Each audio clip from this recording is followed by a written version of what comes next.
Hello everyone, welcome to Dr. Ravi's Academy.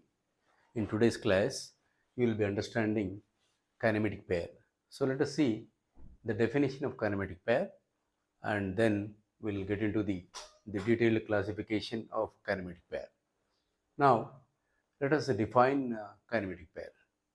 Kinematic pair may be defined as connecting or joining two kinematic links or elements having relative motion between them. That means you have relative motion between these two. That's called kinematic pair. Here I have given some examples. I have given slider crank mechanism. In slider crank mechanism, let us look at this. You have here the slider or piston. This particular link is moving with respect to the cylinder. Cylinder is fixed. Now this slider is sliding and it's called sliding pair. 1 and 2. One is a cylinder, that is nothing but your frame. Cylinder and piston will have a sliding pair. And observe carefully 2 to 3. 2 is your slider, 3 is connecting rod, and these two you have a turning pair. Turning pair is nothing but revolving pair. It rotates about that. So let us look at this. This is an example for turning pair. You have in mini drafter, you have 4 bars, and these 4 bars are turning about pin joints. This is an example for turning pair. Okay, and 3 to 4 also. Let us see link 3, that is connecting rod, and 4 is crank. Here you have a turning pair, and lastly that is link 4, that is crank with respect to the pivot. It's forming a turning pair. So in slider crank mechanism, you have one sliding pair and 3 turning pairs that you can observe, and this is what exactly the kinematic pairs. I hope you have understood what is meant by a kinematic pair. Now let us see the detailed classification of kinematic pair. So kinematic pairs are broadly classified depending upon the type of contact, that is one category, and second is type of relative motion, and third one is type of constraint. And in type of contact, how the two links are connected. So you are calling it as lower pair and higher pair. Lower pair means when you have a surface contact, you see the slider and the cylinder will have a surface contact. It forms a lower pair. Similarly, a turning pair also. Let us see that you have this bar, it is turning about this, it is having a surface contact. And the other side, you see that it is higher pair. Higher pair means it is having either a point contact or maybe a line contact. Let us see, I have given a ball bearing, a rolling element bearing I have given.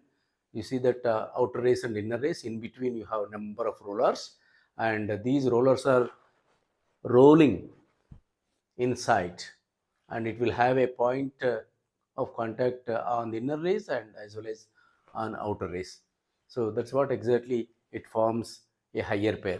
Cam and follower is also higher pair, and toothed gears also comes under higher pairs. So depending upon the contact, if it is a surface contact, it's a lower pair. If it's a either a point or line contact, it forms a higher pair.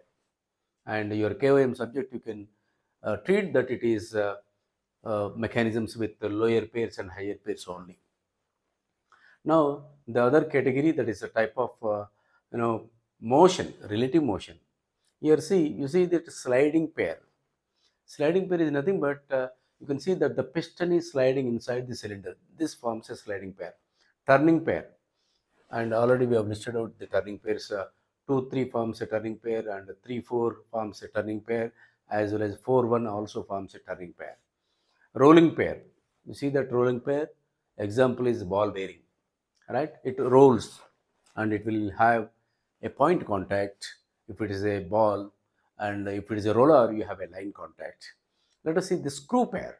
Screw pair is nothing but you have a bolt and nut. If you rotate a bolt, it proceeds, it moves forward. The relative motion is the advancement. It is a right hand screw. The moment you turn it clockwise, the screw will be moving forward. So this is screw pair. It forms a screw pair. and this is also having a surface contact. And the last one is a spherical pair. It is a ball and socket joint, falls into this particular category. And you might have seen that pen stand also comes into this. You have a spear and it is resting on the surface, hollow portion of the spear, and that forms a spherical pair. And the lastly, that is a type of constraint. You may have a closed pair, that means that total pair is inside, it's not open, it's closed, you can't see with it's not open to atmosphere, or you can't see that. Open pair is it is outside, you can see that it is visible. So this is about the detailed classification of kinematic pairs. And here the examples also, you can see that I have listed out the possible kinematic pairs, and this is what exactly the higher pair, which will have either a point and line contact. I hope you understood what is meant by the definition of kinematic pair and the detailed classification of kinematic pairs. Thank you.